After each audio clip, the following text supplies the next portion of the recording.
വിശുദ്ധ ലൂക്ക എഴുതിയ സുവിശേഷം 19-ാം അധ്യായം 1 മുതൽ 10 വരെയുള്ള വാക്യങ്ങൾ. സക്കേവൂസിന്റെ ഭവനത്തിൽ.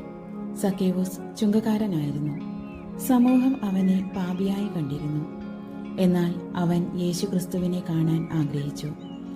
ആത്മീയമായി നോക്കുമ്പോൾ ദൈവത്തെ അറിയാനുള്ള ദാഹം മനുഷ്യന്റെ ഹൃദയത്തിലെ യഥാർത്ഥ ആവശ്യമാണ്. സക്കേവൂസ് ഉയരം കുറവായതിനാൽ ജനക്കൂട്ടത്തിൽ യേശുവിനെ കാണാനായില്ല. ദൈവത്തെ കാണാൻ വിനയം ആവശ്യമാണ്. സൗകര്യവും അഭിമാനവും ഉപേക്ഷിക്കാതെ യഥാർത്ഥ അനുഭവം ലഭിക്കുകയില്ല.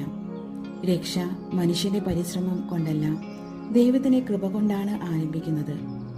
ആത്മീയമായി വീട് എന്നത് നമ്മുടെ ഹൃദയം ആണ്. യേശുവിനെ ഹൃദയത്തിൽ സ്വീകരിക്കുമ്പോൾ ആണ് ജീവിതത്തിൽ മാറ്റങ്ങൾ ഉണ്ടാകുന്നത്. യഥാർത്ഥ മാനസാന്തരം വാക്കുകളിലല്ല, പ്രവൃത്തികളിലാണ് കാണേണ്ടത്. ദൈവം നമ്മെ തേടി വരുന്നു.